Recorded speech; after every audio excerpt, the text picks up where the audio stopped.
In 2004, Lincoln went wonky on their town car trims. For years and years, town cars were available as Executive, Signature, or Cartier series, but in 2004 that changed to Signature, Ultimate, and Ultimate L. There was no longer a Cartier version available, however they did offer a limited edition package to replace it. In 2003, the town cars were extensively redesigned, and while not all new, changes were significant inside and out. The redesign saw a more modern approach to the most traditional large cars still available in the United States, with different headlamps, grille, and taillights. The interior also saw updates in materials and features. Sales diminished greatly along its life cycle, and more modern takes on large luxury cars started to appear. The town car remained body-on-frame and rear-wheel drive, and traditional buyers were lacking. In 1994, sales were 120,191, while in 2004 only 51,908 were sold, a 43% decrease. Our car was built at the Wixom Assembly Plant in October of 2003.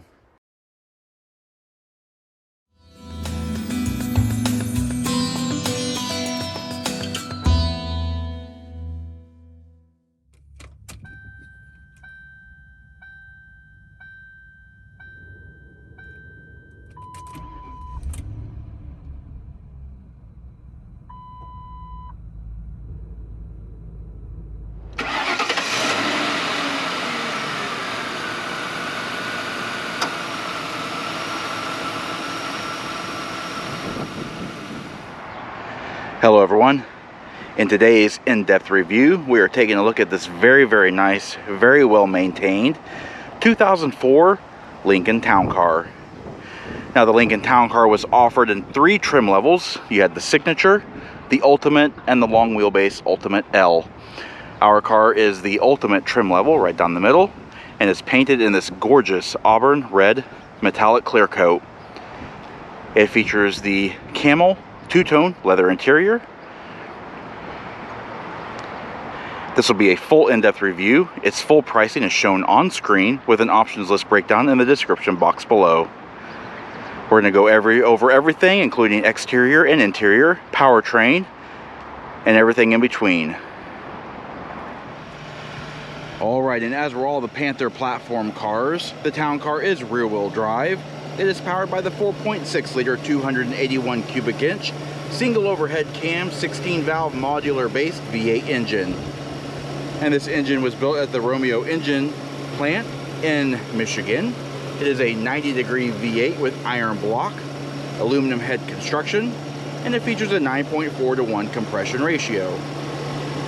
In its current tune, the engine creates 239 horsepower at 4,900 RPM and 287 pound-feet of torque at 4,100 RPM. In 2002, Car and Driver magazine tested the Town Car from 0 to 60 miles per hour in 9.5 seconds.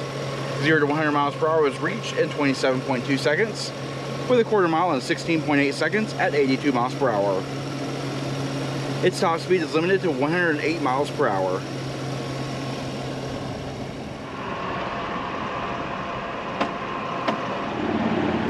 And the Town Car features a 19 US gallon fuel capacity. It does consume 5.6 gallons per 100 miles driven, with an estimated total driving range of around 342 miles. EPA fuel economy figures are 16 miles per gallon city, 23 miles per gallon highway, and 18 miles per gallon combined. And the sole available transmission in the Lincoln Town Car is Ford's electronically controlled 4-speed 4R75W automatic transmission. As stated before, it is electronically controlled. It does feature overdrive selectability and a 3.21 axle ratio.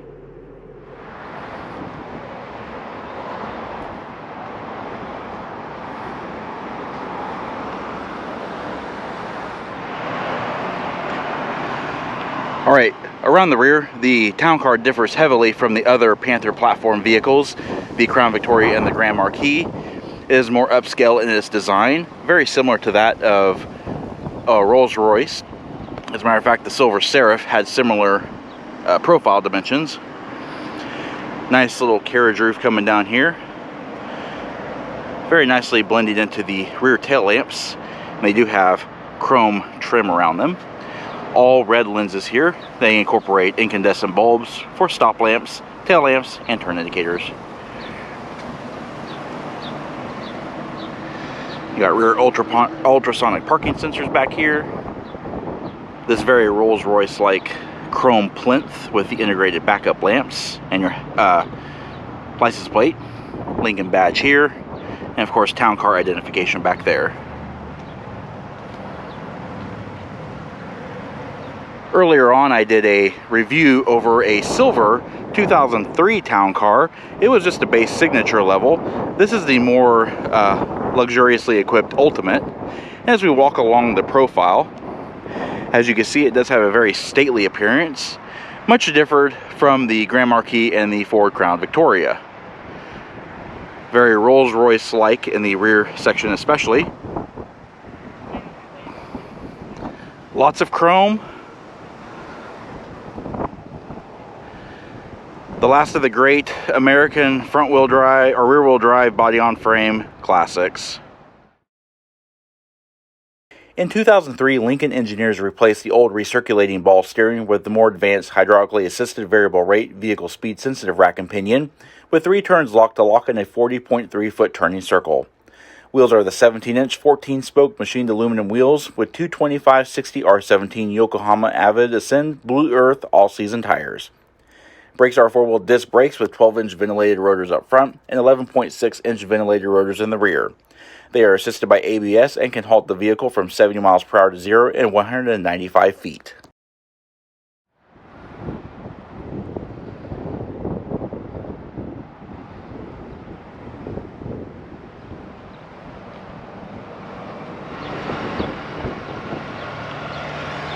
And looking up front of the town car, very stately in its appearance.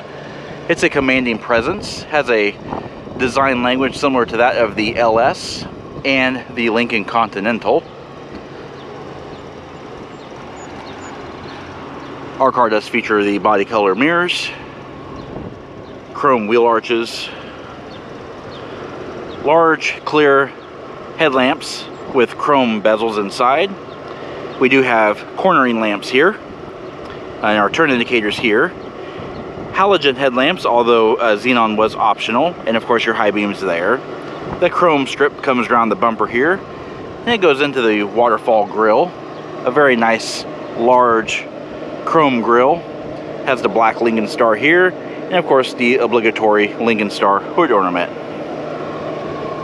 No fog lamps. Overall, a pretty clean design. Alright, since it's 2004, we don't necessarily have smart key access. We do have keyless remote entry, however, on a basic Ford key fob. You have lock, unlock, panic alarm, and your trunk release button here. In addition, you've also got Ford's keypad entry system. By pressing in your individual PIN code, you can actually lock and unlock the vehicle doors that way. Kind of a precursor to the smart key access system that would follow. And as you can see here, the handle surround is actually body color, but we have these bright chrome door pulls, and they pull with a very solid feel. And as you can see, we are presented with a very, very beautiful interior, very nicely worn. It's held up well over time. It's in very nice shape. The only big flaw is the passenger side door pull. The leather is starting to wrinkle. Taking a look at the door trim here, as you can see, it's all one color. The dashboard is two-tone, however. It's a soft touch vinyl. We have these nice, it's not satin nickel, it's more like it's a light gold tone. As stated before, we do have leather door pulls here. Inserts here, we have the stainless steel trim. Acres of wood harvested from the plastic forest. On both front door armrests, they do open up to reveal a nice amount of storage, actually. More of that gold tone on the door pulls here. And in a seat pattern, we have 8-way driver and passenger seats. Driver has 2-position memory, 2-stage heated seats. And of course, we have power heated and automatic dimming rearview mirrors, power locks, power windows, and window lockout. Speakers in the door for the SoundMark audiophile audio system. Large map pockets here, carpeted down below. You have entry lights here, 2 buttons here. This is your fuel door release, and this is your trunk release, and as you can see, it is lockable. And stainless steel Lincoln tread plate here. And on the driver's side instrument panel, you have your control for your automatic headlamps, no fog lamps. Instrument panel dimmer is right here.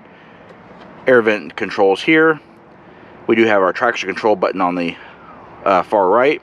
And this is our adjustable pedals. They don't move too far, but they do adjust anyway. Parking brake release, parking brake, hood release, aforementioned pedals. The floor mats are not installed in this vehicle. And on the front part of the seat here is a button. That is your lumbar support.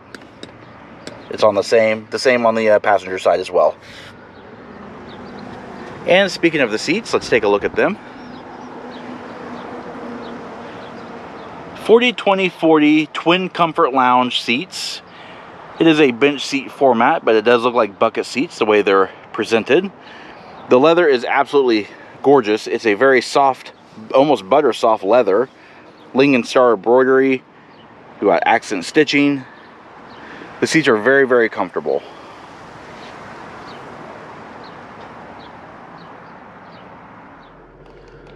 Alrighty, now that we're inside, we're going to take a full look around, show all the features in here.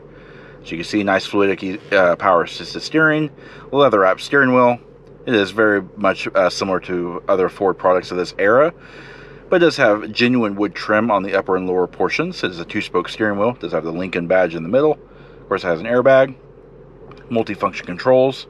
Over here is nothing more than your cruise controls. So you have on, off, coast, set XL, and then this button is actually kind of worn away. Anyway, over on the right hand side, however, you have your radio controls here. So your next, your mode, and your volume up and down. And down here you have climate controls, which is really nice. You have your temperature controller here and your fan speed controller here. Very nice touch. Only one multifunction lever here for the sake of simplicity. We have our wiper washer control with intermittent controls, turn signals, and of course our high beam flash to pass. Taking a look at the instrument cluster, it's very basic in its presentation, but very easy to read. It's very legible. Over here on the left, you have your coolant temperature gauge. You have a multi-display here. It has the miles. At the time of this recording, we have 76,147.7 miles on it.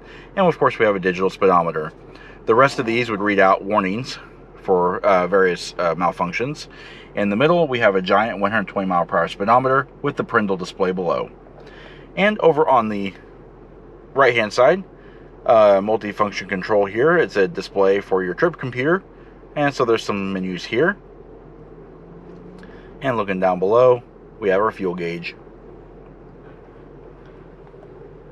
Alrighty, pan over the top of the dash. As you can see, very nice condition. It's a dark camel up on top with the light on the lower.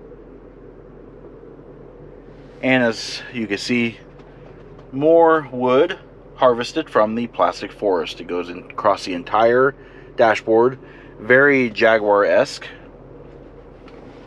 Alright, more of that goldish bronze trim in the middle here. We do have our analog clock. This is our set buttons, so advance and retract the hours. And of course we do have the Ford Soundmark audiophile sound system. It is an AM/FM cassette player, and of course a CD player as well. It does have integral mute for phones. And down below, we do have dual zone automatic climate control. Dual zone and temperature only, not for fan or panel distribution. You can also show the exterior temperature. You can display in Celsius or Fahrenheit. And if this is your blend control here, you can turn on and off auto, turn the system off completely, and our defoggers. The select and reset button control the trip computer. And this pulls out to show obligatory dual ashtrays. This car has actually never been smoked in, so it doesn't have anything like that in here. And down on the floor, kind of out of reach, is a 12-volt power point. Nice open area in the center. And as you can see, 40-20-40 bench, fold-up armrest, turns into a seat with a center lap belt. That's a thing of the past. And this part here does open up to reveal dual cup holders. And pulling the armrest down, as you can see here, there's a button here. and it opens up to the driver. So you have coin holder and a multiple amount of storage, even some tissue storage here in the lid. But that's not all. Close it, and guess what? There's a button on the other side. The passenger gets to open up to their convenience. It's a nice little touch. Overall, the interior of the town car is a very nice place to be. It's very comfortable, it's very quiet, it's a smooth riding car. Doesn't get the greatest gas mileage, but if you want American traditional luxury, this is the way to go. Overhead we have an automatic dimming rearview mirror and an overhead console. That basically shows our oil life is at 100%. You can turn it off, or you can have our directions, and it does display them in typeface, so west is printed instead of just a W. You can also reset. You have a 3-channel home link universal garage door opener, the ability to turn your power or parking sensors off, and overhead we do have overhead illumination. Sun visors. Car has 2 of them up front. There is no rear seat vanity mirrors or anything like that, but we do have illuminated vanity mirrors up front, and of course our visors swing out. They do not slide out. However, there is one nice little trick. We have a secondary visor that comes down just like that. I wish all cars had this.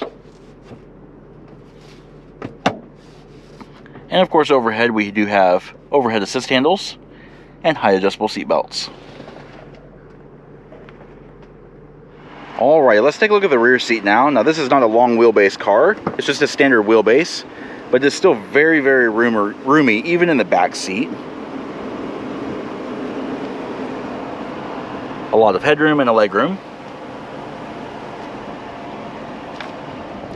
And taking a look at the door panels, very similar to the front doors in design and style, to keep with continuity. Soft touch materials, plastic wood, stainless or satin silver. We do have that burnished gold or bronze here. Power window switch, and the window switches I didn't state before are actually really nice. They're framed in silver, so they have a nice upscale look. Of course, we do have our ash receivers in the door, of course we do, but that also can be removed as well. It's also noted that it's illuminated. And rear passengers also have their own small amount of storage in the doors. You've also got Lincoln tread plates. And a quick look at the rear seat. Now the rear seat does not fold, it is fixed in place, and it does have kind of an upright back. Although the seats are very, very comfortable back here. That same butter soft leather and Lincoln Star embroidery, and as you can also see, 3-point belts for all passenger seating areas. Overhead you do have assist handles, coat hooks, and reading lights. We've also got this fold down center section here. It does have a padded armrest and dual integral cup holders. No storage though. Rear seat passengers also treated to seat back mat pockets in backs of both seats, and of course positional air vents.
Alright, there are 3 ways to open the trunk. You can use this button here on the driver's door panel. This is the locking one here. Press that button and the trunk will release. Well, correction, there's actually 2 ways. I thought you could use the key, but there's no keyhole. You can hold the button on the trunk, on the key fob though.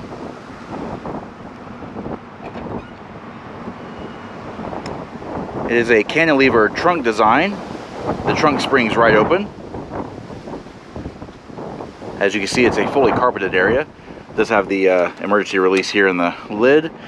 Plastic on the hinges to keep from marring luggage. And a lot of luggage you can haul. So the trunk was a little bit redesigned. It still retains its ultra deep cargo well. But the shelf here has been opened up because the spare tire has been moved from this location to this location in the form of a puny spare tire. It is a compact temporary spare, but its hanging hardware is here, jack and tools are here, so it fits very, very cleanly in this little area. And of course it is all completely concealed by this panel.